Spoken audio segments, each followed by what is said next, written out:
It's just good afternoon, and thank you to everyone who's tuning into today's webinar. This is our final one in a four-part series that we called Career Talks.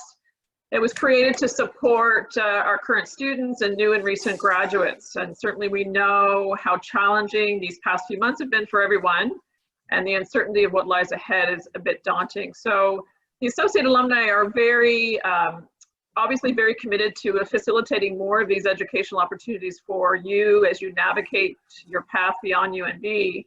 And we're incredibly grateful to the amazing UNB alumni community that we have to call on to facilitate these types of sessions. So we're really grateful for the participants today, both our moderator, Shauna, and our panelists for joining us today and sharing their expertise and advice for all you folks. I will turn it over to Shauna Cole, who is an alumni and HR specialist herself, and she's going to moderate the session. We had some people who already submitted some questions, and we'll kick that off, and we'll go from there, and Shauna can give you any further directions about adding additional questions. So take it away, folks. Yeah, well, thanks so much, Mary. I'm Shauna Cole. If you've attended any of the earlier Career Talks sessions, we've already met. We've had some talks about career clarity. We've had some talks about LinkedIn as well. And today I'm excited to introduce to you some leaders from our HR community. And we're going to go through a Q&A session where they're going to provide you with some useful insights as you kick off or work to build your career. I'm going to go ahead and get started with those intros. First up is Tanya Chapman. Tanya, will you give us a wave? Hey, Tanya. This is Tanya Chapman. She's an experienced business executive specializing in HR management. Her company, the Chapman Group, specializes in developing HR strategy and strategic planning, building HR programs, along with organizational effectiveness and facilitating change. She's joining us from St. John. So hello again, Tanya. Hello. Chris Mahar is the manager of talent acquisition at JDI in St. John. He's a graduate from UNB with a major in HR management. He's responsible for planning, developing, and overseeing recruitment processes and strategies at JDI. Over 700 UNB grads work across JDI. Hey, Chris. Hey, folks. Hello. Spoiler alert, I think he might have some job opportunities to share with you today as well. Shawn Quinlan is a seasoned HR professional with several years of experience at the senior management level. For more than 19 years, he's been the director of HR and administration at SkillSoft, which is a global leader in cloud-based learning. He's joining us from Fredericton. Hey, Shawn. Good to see you. Well, thanks so much, students, for submitting your questions in advance. I'm gonna run through the list. There's some really thoughtful questions. First, we're gonna kick it off with Chris, and this is a student submitted question. What measures does your organization have in place to prevent bias in the recruitment process? Certainly something that is a timely question given what is going on in the world. So what do you have to say about that, Chris? I think that's a great question, and I think if you're in recruitment or you're in HR, that's always in the forefront, especially as we work in diverse cultures. You know, I think I'll talk a little bit about my experience and what we've done at JDI. We started a journey a couple years ago where we actually worked with a consulting company and built out a structured interview guide and a structured interview process.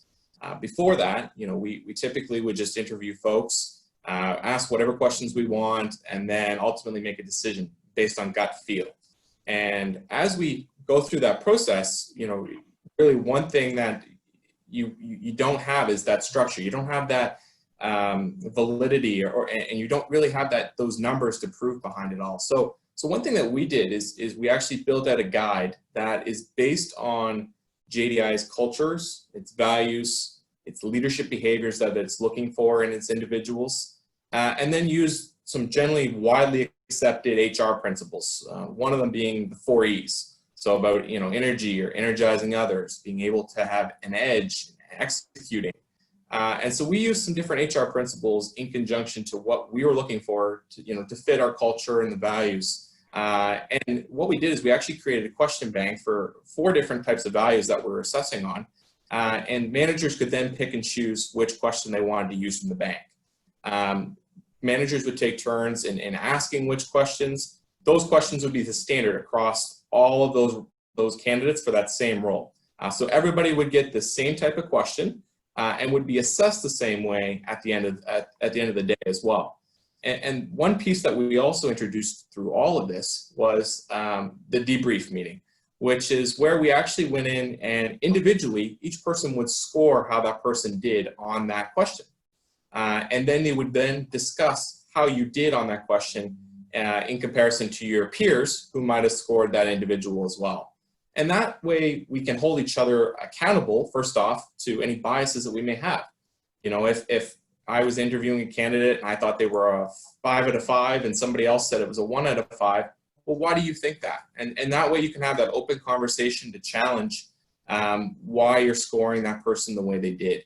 And so that was really very successful for us. We've had a lot of success from that in identifying and hiring great young leaders and leaders across the company as well. And you know, the other piece of it all is we use numbers. And that way we can actually have something tangible to compare people to versus gut feels. The old method, you could ask certain questions for one person and then maybe not ask those same types of questions for the next candidate, which isn't really fair. So between the structured interview guide and also a joint partnership as well with local YMCA and a few other groups, we've also done a lot in the way of bias training as well. So making sure our managers and our HR staff are aware of the different types of biases that they may have, whether it's conscious or unconscious. More often than not, typically it's unconscious, but just making sure that they're aware of those types of biases that are out there, and so they're able to better evaluate and better understand when they could come into play and to try to mitigate those. So we've done a lot in the way of structure, process, and training to really help reduce bias out of our process. Great, thanks very much, Chris. That's really interesting. The whole idea of holding the debrief meeting as well. I'm sure that there's lots of interesting discussions that arise in those sorts of settings, particularly when you're all working from the same sort of document and grading format. No, that's really interesting. And what about this bias training?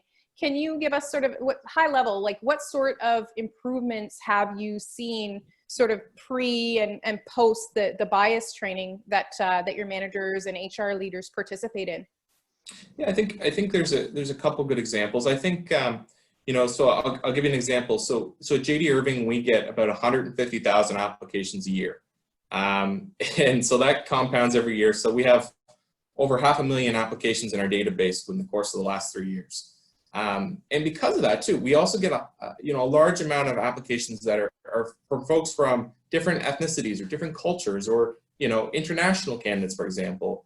And so being aware of even just cultural nuances, cultural differences when you're interviewing somebody has been very successful. And I think managers have really seen that and now understand those little nuances and those changes. Whereas without kind of that knowledge and that training prior to, because there are differences and changes, we wouldn't be aware of those, and maybe we would negatively score someone without knowing all the knowledge. So that's been a very big success for us, I think, and just being aware of all the different changes that you'll see and the nuances that you'll see, and it's been quite positive. So there's a lot of courses out there and a lot of programs that'll help with not only cultural differences when going through an HR practice or interviews, for example. There's also a lot of great training out there just around unconscious bias. And that could be something like the similar to me effect.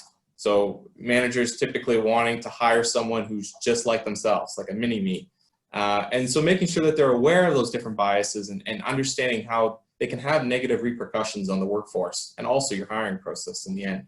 And so we've had a lot of positive examples of changes in those fields. Great. Thank you so much. Thanks so much for that insight. And yeah, don't we all want to work with someone just like us? Wouldn't that just make things so much easier? But wouldn't it drive much less productive results, right? So that's what we always have to be thinking of, is of course by having those diverse perspectives and diverse points of view, ultimately that's going to have a positive impact. And that's awesome that your organization has recognized that. And thanks for sharing your insights. I see some new people have joined here. Oh, and Mary has just put up a poll. So for those of you who have just joined, I'm Shauna Cole. I'm facilitating the panel, UNB alumni, and contract academic instructor with UNB. And we are sitting with a panel of HR experts and asking them the questions that you have previously submitted. You'll see a poll has popped up here, and we just want to know who's here. Who is on the call today? Are you a graduate, young alumni, or current UNB student? Mary, what about old alumni? No, I'm just joking. But what about old alumni? Here. Awesome. So make sure you fill out that poll so we know who is here today. All right, I'm going to move on to our next student submitted question, and this question is for you, Shawn. We see a lot of students from our universities here in New Brunswick move to larger provinces for employment reasons. What actions is your company taking to attract these kind of talents to stay to New Brunswick? So basically, why should we stay in New Brunswick? So sell your company, Shawn. Thanks, Shauna. Appreciate the opportunity to be here and speak with everybody today. As Shauna mentioned, I work here in Fredericton, and at SkillSoft, we have a large number of UNB graduates working here, recent graduates, alumni from the 80s, 90s, way back, and quite a diverse group. First and foremost, in terms of trying to keep people local, keep them in New Brunswick, one of the things that we do involves getting the word out. We participate in the career fairs. I speak to several different classes per year. I do a lot of talking at various educational institutions, including UNB, and just trying to get word out about the opportunities that exist. And then when I get word out, what does that message mean? Well, first and foremost, the opportunity in an organization such as ours to work with brand name companies. SkillSoft has clients from around the world, many of the brand names of international, North American, and even regional business. And that's a rare opportunity, certainly in this region. So that's first and foremost. We talk a lot about a message of the ability to have a small town feel and large city work. And that is something that's very important to people who are sometimes new to Canada and some people who are new to New Brunswick. We work really hard to provide market-leading benefits, and that's in some ways a bold statement, but it's something that we feel very strongly about. A great example of that, especially in the technology business that we are in, is that at SkillSoft, nobody works on their birthday. So every year you have your birthday off or the next business day. So it's an example of a larger company benefit and something that we've had in place for a number of years. So I'm a December baby. It's always good to have a day off in December. We here in Fredericton in particular, we have a great location. We're uptown, modern office. Hey, and never forget the benefits of free parking. As small as it may sound, it can be a big deal. Small amount of commuting, very central location, daycare next door, a lot of positive attributes, especially for family-oriented people. Next, I'll quite typically focus on the idea of flexible work arrangements. The pandemic has really tested everybody in terms of working from home, but we had a lot of people who were working from home on a case-by-case basis for the years that followed. I'm sure we will in the years that are in front of us. So that's something that's very important. Also, in some cases, working in our organization can present the opportunity for a small amount of international travel. And sometimes people are looking for that. So we don't have a lot, but we do have some international travel, and that can be quite exciting. I also speak to the opportunity for growth. We have the opportunity to move throughout the organization in a variety of positions. I've been with the company for a long time, and I've seen colleagues who have been in 6, 7 different roles over 20 years. And what a great opportunity to reinvigorate your career, to have new excitement in a different role or a different capacity. And our organization certainly presents that opportunity. So people don't need to leave town to experience that kind of larger company growth, which is a great thing. I would then focus next on the fact that we're in the online learning business. It's an exciting business. It's a dynamic business. It's an environmentally friendly business. And the past 3 months in particular have shown us the value in the services that we offer. We certainly feel a lot of pride with respect to that. All of these things put together a concept within SkillSoft that we call make work matter. The work that we do believe is important. We believe it has value, it's educational, and it benefits people throughout their career and throughout organizations around the world. All of those perks and benefits are also part of the make work matter experience. So I would say to you that those are the important items in an effort to try to corral people to stay in New Brunswick and to grow our province and the local economy. That said, I have had a number of conversations with students over the years who want to get to the large city, or they want to get to a specific area. And you need to know when to pivot and to leave that message on a good note, so that maybe if they return down the road 2 years, 3 years, 4 years, 5 years, they look you up and they say, hey, I remember I had a conversation with you and now I'm back. You're right. The traffic in Toronto was difficult, or the whatever irritant in whatever place was not what I wanted, and this is where I want to be. And if an organization has left that applicant with the right taste in their mouth, hopefully they will come back and want to re-engage in a conversation about their career, and they will be even more experienced at that time, and both parties benefit. So I would say to you, in summary, that is our approach to trying to grow our office, our operations here, and retain qualified people in this region. Great, thank you very much, Shawn. Now what about interviewing right now? So how are you managing your interview process in a world where we're 6 feet apart? How's that going for you? Has it changed, from your typical operation? Yeah, it's a great question. If you had asked me a few months ago, we would do the occasional Skype call or a lot of phone calls, those kinds of things. But now, Zoom, Microsoft Teams, WebEx, I've got a little taste of them all. So we are using these products extensively. Here's a great on-the-fly real-life example. I've been talking with a candidate who lives about a half an hour outside the city, a number of calls back and forth in recent weeks. We had our final video call this morning, and he's actually going to drop off his offer paperwork this afternoon. And so I said to him, we'll meet in the lobby. You'll sit on one side in a chair, and I'll sit on the other side, and we'll talk about that. And you can leave an envelope for me. So that is how we have handled things to date, and that is a real life on the fly example that will be happening today at 3 o'clock. It must be so weird to be hiring people without having met them face to face, because I feel like it's just, as HR professionals, it's really just what we're used to. Like, would you have ever predicted 5 years ago that we'd be in this situation now where we're like, hey, I'm going to make a job offer? We've never sat down in the room face to face. So what a big change that companies are going through with those recruitment processes. And good luck with your meeting this afternoon. Thank you for that.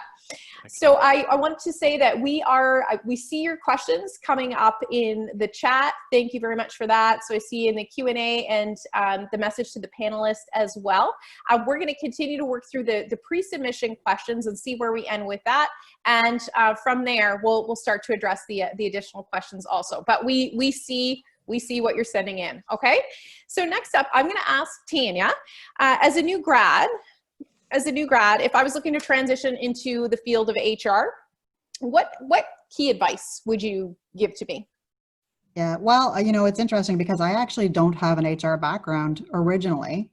And what I would say is that just given the lack of senior level HR positions in our province, my advice is always to take 6-month contracts, dip your toes into any HR type of function that you can find, and then understand that will grow and build.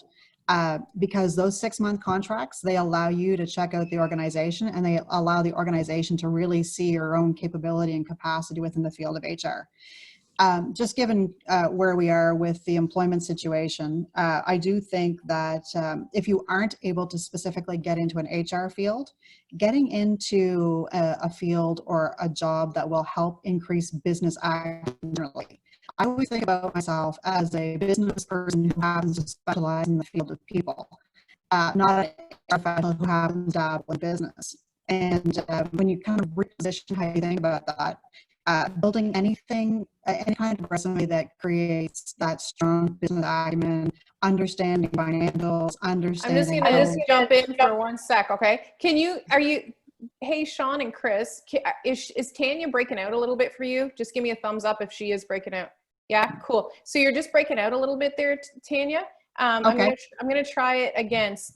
Stay perfectly still, and that usually helps a little. Sorry to interrupt, but please go ahead. Okay, so let me know if does this sound better? Yes, okay. So I'm not sure where I broke up, but I will say, kind of talk about building business acumen capability is really critical. And thinking about, not maybe you don't get into a specific HR role, but instead you are able to take on a 6-month contract that builds your financial and your business acumen. Take those roles because you can easily transition into HR once you get into a role that demonstrates your capability. I would also say it's starting to break up again, Tanya. I'm so sorry. I'm so yeah. Do we want to pause on this one for a second, and I'll go back to my next question on the list here for Chris. We'll pause here. We'll come back to it because I'm sure there's people just dying to hear your response, but we'll let you get settled for a second, and I'm going to move over to Chris now. Okay. Chris, you with me? Cool. Awesome. Okay. So Chris, this question is for you as a new grad, what can I do to convince an organization that I can help them through this current situation and be a valuable member on their team over the long term? So how can I join your company now, maybe even on a short-term contract, and use this opportunity, this weird time, to prove myself to you so that I end up with a full-time gig at the end of it? Yeah, that's a good question as well. If you ask me, like, before COVID, unemployment rate was around 5% federally for the country. So, there was lots of opportunities per se. And of course, businesses are pivoting right now with COVID. That not to say that there isn't still lots of opportunities out there, of course. But I actually wanted to touch on kind of what Tanya was saying, because I think that was a really good transition to this question around not being afraid to just take any opportunity to get your foot in the door. Especially with everything that's going on, work is work. And really what you need to do as a new graduate is to get your foot in that door, to build that experience, those credentials, that acumen that you can then add to your resume. You may have graduated as an HR person or an accountant, for example. Maybe those opportunities don't exist, but there is a general business role within a small business or a large company. Don't be afraid to step outside your comfort zone a little bit and try to do that role in the interim. We know, of course, everyone has their different career paths. It may not be your long-term career path, but it's an opportunity for you to at least start adding that experience to your resume, which we all know as a new graduate, we're always faced with a dilemma where companies are looking for 3 to 5 years experience, but I have no experience, so where do I fit in all that, right? And I really think you put yourself out there, and some tips on that too. When you're looking at different opportunities and trying to identify different opportunities, one thing I learned years ago, and not being that far removed from many of you grads, 5 years ago, roughly today, one thing I would say is New Brunswick, and specifically St. John as well, are very, they're cities and it's a province, but it's a small town, is what I'll say. And one thing that you should really focus on is, if you don't have a LinkedIn network, build your LinkedIn network. We all have different types of social media, but one that'll essentially really help you for the long term and to build those opportunities and to try to get your foot in that door and to build a brand and a name for yourself is LinkedIn. I'll put a little bit of a shameless plug in there, but for the Alumni Association, it's a great opportunity to get involved or to meet different UNB alumni. The alumni that I see through different events and associated with UNB are very helpful. They want to come back and they want to help new grads. They can even help point you in the right direction about opportunities that they're hearing about in the business community as well. So my advice there would be, be confident in yourself, be confident in your capabilities. We know as a business, we're not expecting people to come out with 5 to 10 years experience after they graduate university. But those little experiences that you would have gotten along the way through your university career, whether it was being involved in your faculty, whether it was being assistant captain of your sports team, being in a club or society, that's leadership experience. And that is valuable. You know, I'll speak about JDI for a second. You know, we actually just posted a new grad opportunity out there. We're looking for all types of new grads. And one thing that we're looking for is just folks who got involved in some capacity, whether it was volunteering outside the university or, you know, leadership within the university. Anything that you have along those lines will serve you very well in the future. It may not get you the direct role that you studied for when you graduated, but at least you get your foot in the door to build that experience. I'll give you kind of another example here too. Actually, over the course of the next month, I'm going to be moving out of my role and into a different role. And my role is not related to HR whatsoever. I'll be going into a continuous improvement role. And something I never studied in university. I never had any goals to be in continuous improvement. But something that you can get really good skills from being in that type of role that you can take to your future roles. So my advice would be that you know, your first job doesn't need to be your dream job. You'll find your dream job down the road.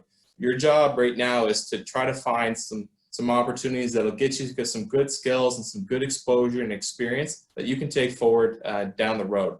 Be confident in your capabilities. Be confident in the experience that you got through your university or through your co-op terms or summer student employment. And don't be afraid to sell yourself, because if you don't sell yourself, who will? So that would be my advice, and I think that's what I used when I got started in my career, and that's the advice I'd give any new grad. Great. Thank you so much, Chris. You're kind of like a motivational coach too for new grads. Know your skills, know your capabilities, know your value. That's awesome, and all great points. And I still remember too, like we all had those jobs throughout our careers that were like, how does it line up? One for me that really stands out is I worked in customer service as one of my very first gigs, and I can tell you, I go back to that skill set over and over and over again. Now, had you told me at the time this would be useful, I would have not believed you. Nobody believes you. Yeah. Right? But it's Hey, Shauna, absolutely, yeah. Shauna, I'll put a plug in for that. When I finished university, I accepted a maternity leave replacement to break into HR. And here we are so many years later. So good sage advice for sure. And when I graduated too, I moved away. I was a native of St. John, born and raised in St. John. And I moved away and did commuting for quite a while, for a couple of years. It wasn't ideal. Obviously, I knew it wasn't going to be my long-term, but I had to get my foot in that door at the time. It was a competitive market. And so that's why I say, just don't be afraid to turn anything away. Don't turn anything away immediately. And don't be afraid to try different things, because you never know. You may like it, or you may get some really good skills that'll help you down the road. So. Yeah, and chances are, if it's your first real job or step in your career direction, there is going to be something. There better be something that you can learn from that experience and bring it forward with you. I'm going to check back in with Tanya. How are we doing? We feeling good? Well, let me see. Does that work better? This seems better. Let's see what happens. So I'm going to reset us. Okay. We were talking about transitioning into an HR field. Let's see how it goes. Yeah. Yeah. So I'm not exactly sure what you heard, but just to kind of quickly reiterate, what I would say is that getting really clear about the HR profession isn't just about human resources. It's about being really strong business leaders. And what that means is you need to grow your business acumen, understand financials, be clear about the objectives of the organization, understand strategy, and then figure out how the talent plans align to that. So if it goes back to what Chris was saying, I was on a 6-month contract. That's how I started in HR. I had an arts degree and an education degree before I ever did a certificate in HR. As I, took on that 6-month role, just really understanding how the business worked was really important. So you might not have the ideal 6-month role, but use it as an opportunity to understand business and how business works. If you are unable to find a paid job, volunteer on boards. Boards have great opportunities for you to provide HR advice, and they're crying for it. We work with not-for-profit boards all the time. You know, if you use some of your time to volunteer with organizations that need support in maybe even designing a little training program or building an onboarding process, to get experience that will relate to your future job, but you can do that through volunteering opportunities as well. The other thing I would say is that, you know, we actually have a job posted right now for an HR consultant. And I'm looking for someone who has really good ability to lead change and is resilient and understands business problems. So the HR skill is really important, and so is the other side of it, which is understanding how to effectively lead and manage people and execute on a business strategy. So it might not be HR right now. Your goal is HR. Take other opportunities. So that's just in summary. Thank you, Tanya. Yeah, it's never quite like, it's almost like we do go through a great deal of our education, and we have an expectation that it's going to be sort of this linear path, like this, it's going to be this linear career path. But realistically, when we get out and start living our careers, we see that it's really not a linear path at all by any stretch. And at times we often might pivot into different roles, like in continuous improvement, right, Chris? And then back to HR, who knows, but you bring that skill set, you can bring that skill set with you. So it's okay. It's okay, students, to change directions and to switch gears from time to time. As long as you know, like, foundationally, who you are and what you want to do. As long as you stay true to that and have that piece figured out, I think it's all going to work out at the end of the day. If you keep that positive mindset and going into roles and taking away learning from all of those opportunities. Thank you very much, Tanya. I'm going to go over to Shawn now. The MBA degree. So sometimes a topic that might come up among student groups is the ongoing relevancy of an MBA degree. In your opinion, in your experience, Shawn, is it still worthwhile to pursue an MBA? I graduated from the program in '96, so I will say yes. Big surprise, I would say. It has been probably the most valuable asset in my professional career to this point. The relationships I made, the people I met, the confidence I gained, the opportunities that it presented, even travel opportunities. And it's something which I believe is still of significant value. I think that graduates sometimes are battling perception, maybe perception that they're all over the place or they're not specialized enough. But I think it's really important to understand that those graduates need to kind of take that message and turn it in their favor. Talk about their enthusiasm, their curiosity, their passion, their resiliency, because those traits, those abilities, those characteristics, those skills and behaviors, they're applicable to any organization, whatever role you would end up in, be it, I was a professional grass cutter. I was a campus police officer. I delivered flyers. I worked at a gas station, and I had the same enthusiasm. It didn't matter what I was doing and interest in work. But that well-roundedness from pursuing an MBA or pursuing a second degree, pursuing other life skills, that well-roundedness is really attractive to employers, especially employers who maybe have a global perspective. Because having people who can speak to those clients, those accounts, those individuals around the world and speak in the first person is really, really powerful.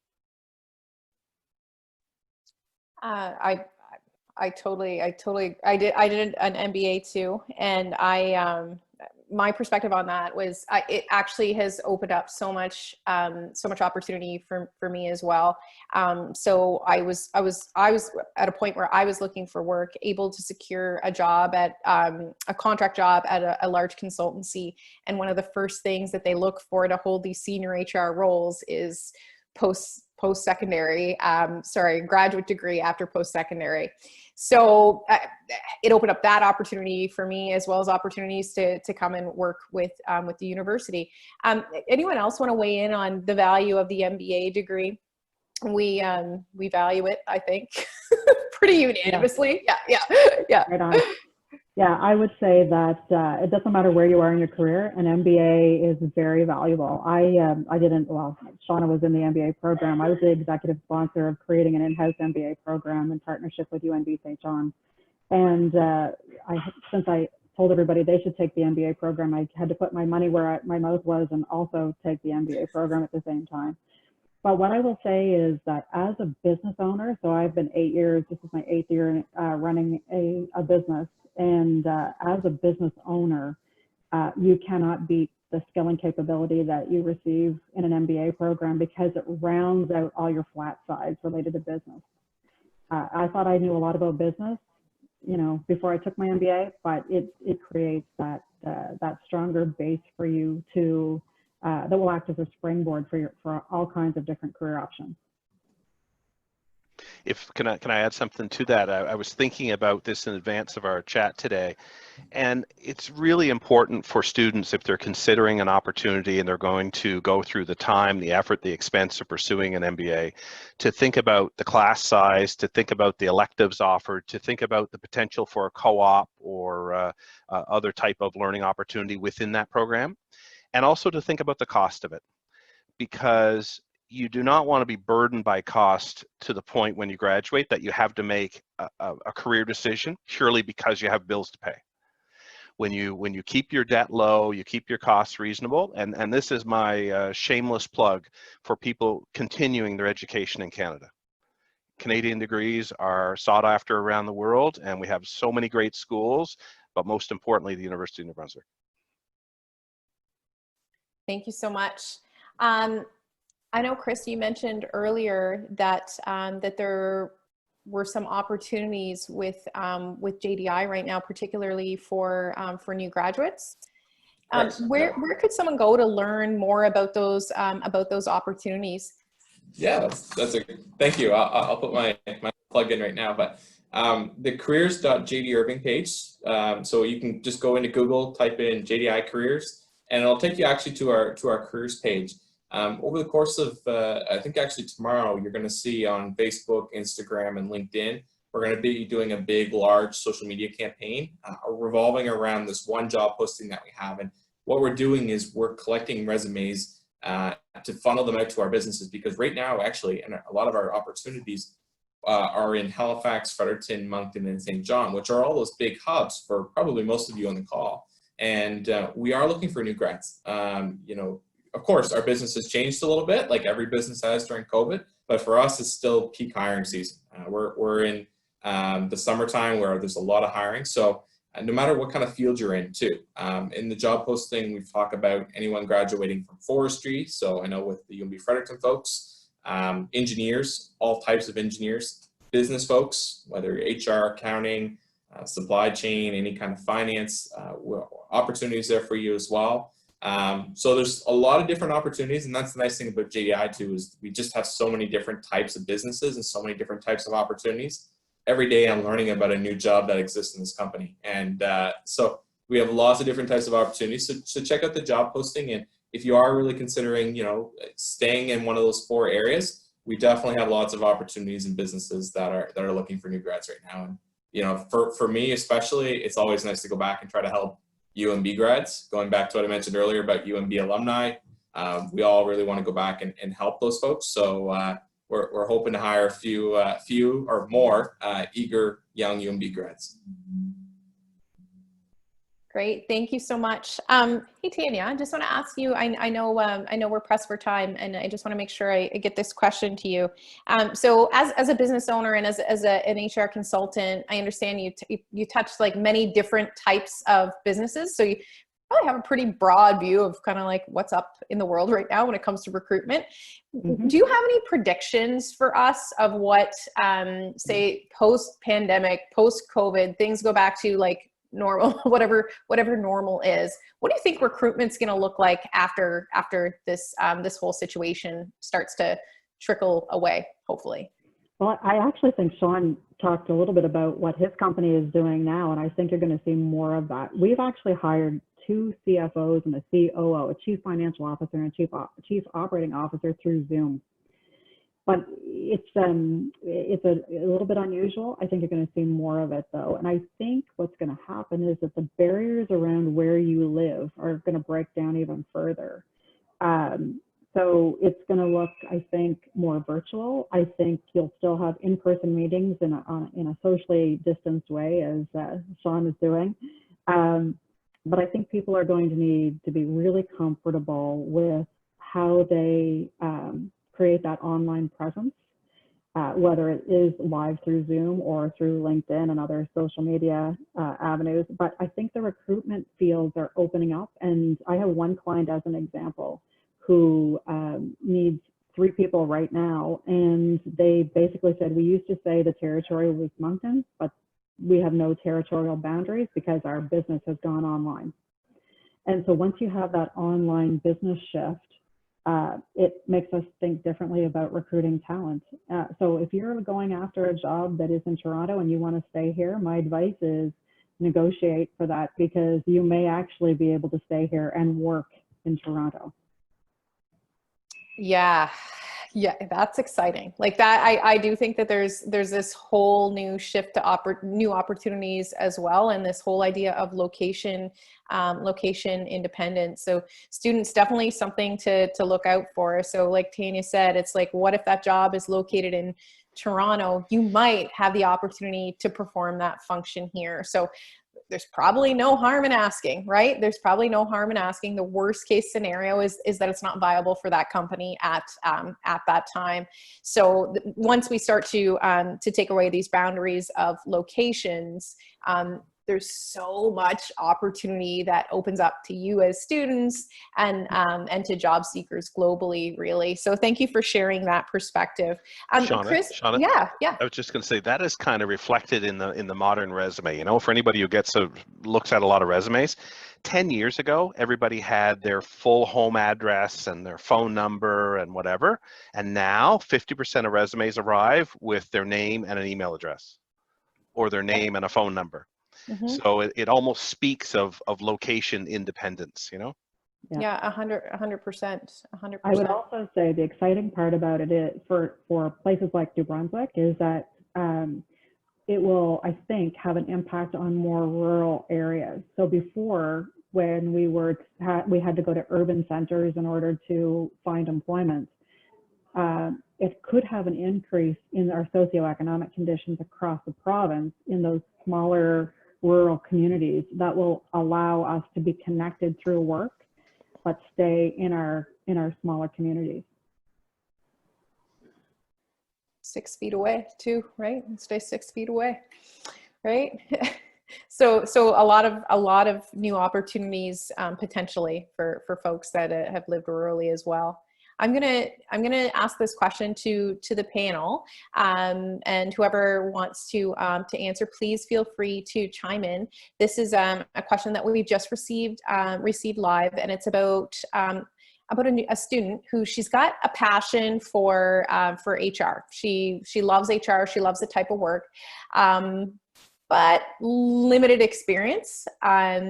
How might she use that passion to her advantage as she goes out to apply for HR jobs, and have that passion maybe downplay the lack of experience? Any tips for her as she starts to create her resume and cover letter and prep for interviews?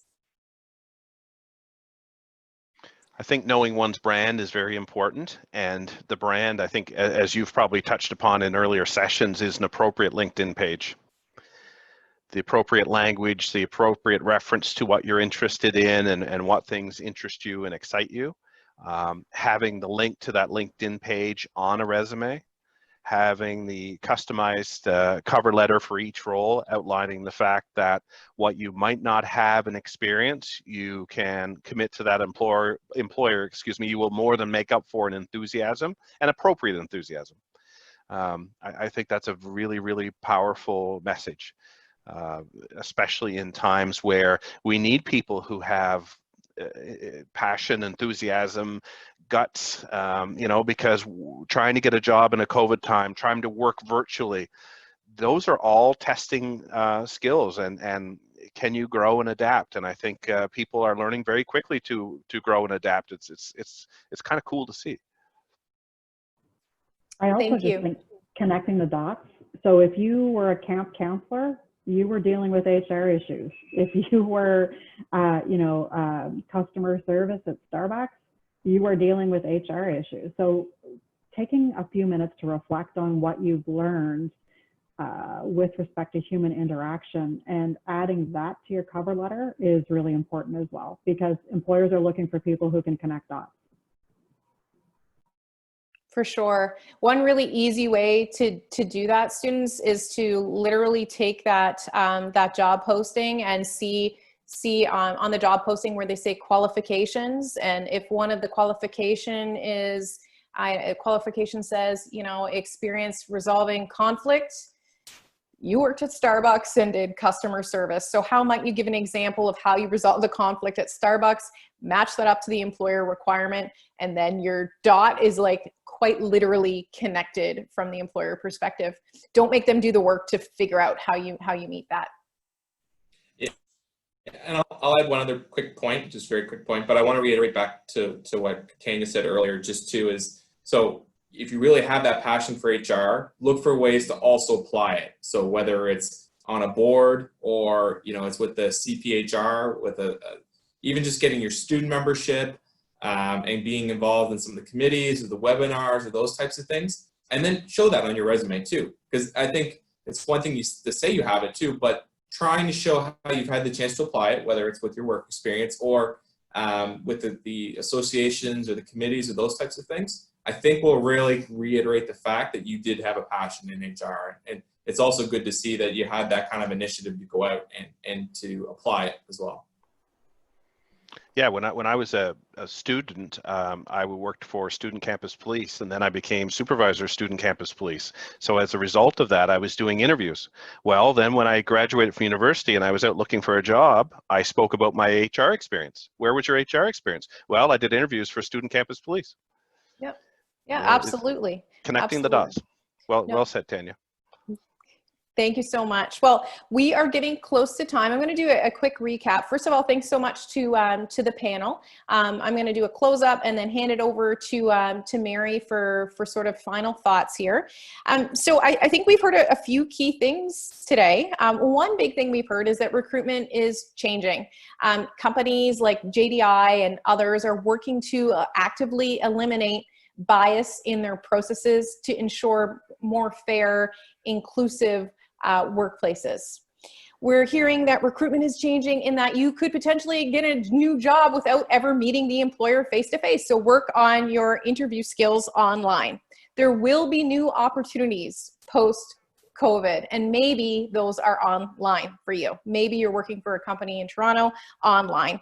Know your value, know your skills, and build a brand. Thank you so much, panelists. I'm going to turn it over to Mary.